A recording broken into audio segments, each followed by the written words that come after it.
ఇప్పుడు ఆ కనాను దేశాన్ని ఆక్రమించడానికి వెళ్తున్నాడు కదా. అయితే ఆ దేశం యొక్క రూపురేఖలు ఏమిటి, అసలు ఆ దేశంలో ఉన్నటువంటి నిర్మాణాలు ఎలాంటివి, ఆ దేశంలో ఉన్నటువంటి ప్రజలు శరీర దారుఢ్యం కలిగిన వారా, బాగా బలవంతులా, బలహీనులా, బాగా ఎత్తుగా హైట్గా ఉంటారా, లేకపోతే కొంచెం పొట్టిగా ఉంటారా, వారి యొక్క శరీర తత్వాలు ఎలా ఉన్నాయి, దేశం యొక్క సరిహద్దుల పరిస్థితి ఏమిటి, మనం దాంట్లో చొరబడగలమా లేదా, లేకపోతే ప్రహరీ గోడలు, ఎత్తైన ప్రహరీ గోడలు ఏమైనా ఉన్నాయా, ఇలాంటి విషయాలన్నీ తెలుసుకురామని చెప్పి గూఢచారులను పంపించాడు. ఎవరు?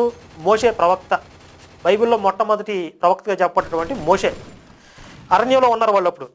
అయితే ఇక్కడ ఇంకో గమ్మత్తైన విషయం ఏంటంటే, అలా గూఢచారుల్ని పంపించమని చెప్పింది యెహోవా అనే బైబిల్ దేవుడే చెప్పాడు మోషేకి గూఢచారులను పంపించమని. దీనికి రిఫరెన్స్ సంఖ్యాకాండం 13వ అధ్యాయం 1 నుంచి 25 వచనాలు. ఈ వచనాల్లో ఈ విషయాలు ఉన్నాయి.